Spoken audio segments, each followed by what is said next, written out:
سلام. اوس هم د 9 بجو خبرونه. د امریکا د پوځ مرکزی قمندانۍ مشر وایي امریکا دولت به د نړیوال ستراتیژیک متحد په توګه له افغان دولت سره پاتې شي. جوزف اورټل تېره ورځ له ولسمشر غني سره په کتنه کې همداراز د افغانستان خلکو ته د کندهار د ترهګریزې پیښې په اړه د غم شریکۍ ترڅنګ د ولسي جرګې ټاکنو د بریالي ترسره کېدو مبارکي وویله. ولسمشر هم په دې کتنه کې د سولې په اړه وویل افغان حکومت د هر هغه اقدام چې په افغانستان کې د بین الافغاني خبرو د پیل او د باعزته او تلپاتې سولې لامل شي هرکلی کوي. په ورته وخت کې د امریکا د مرکزی قمندانۍ مشر وایي د سیمې هیوادونه او په ځانګړې توګه پاکستان باید د ترهګرۍ پر وړاندې په مبارزه کې عملي ګامونه پورته کړي او په دې برخه کې موږ د افغانانو ملاتړ کوو.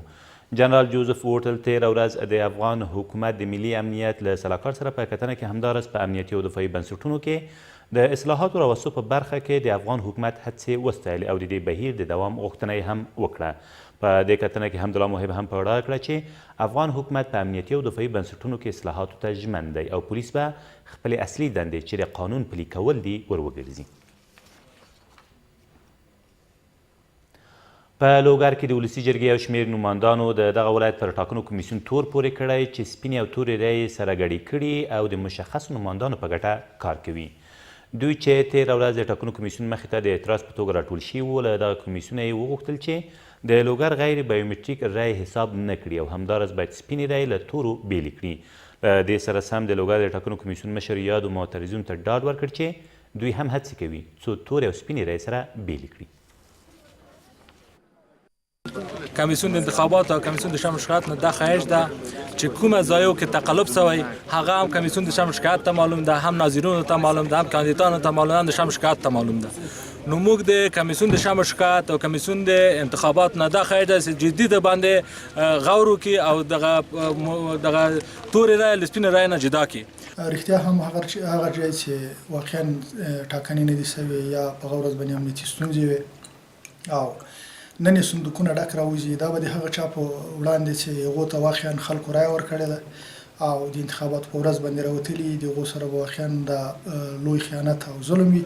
موږ دغه کې د دوی چې کوم نظریه ده چې تورې رایې دې د سپینو نه بېلې شي، موږ هم دا غواړو چې موږ رایې سره جدا کړو.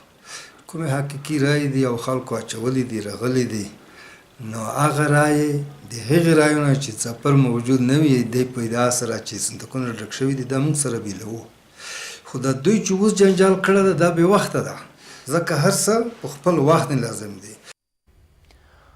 نږدې 2 ټنه نشه یي توکي په غور کې وسوځول شول. د غور والي غلام ناصر خاضي وایي دغه مواد چې په تېرو 2 کلونو کې د افغان ځواکونو په بېلابېلو عملیاتو کې ترلاسه شوي وو تېره ورځ له فیروزکوه ښار بهر سوځول شوي دي.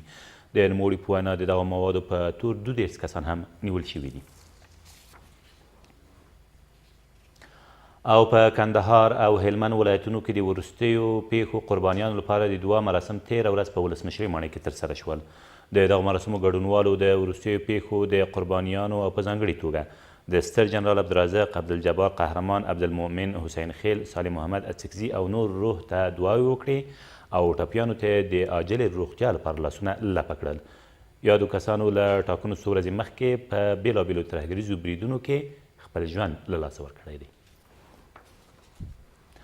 دا و تر دې مهاله وروستي خبرونه، تر بیا مو الله مل.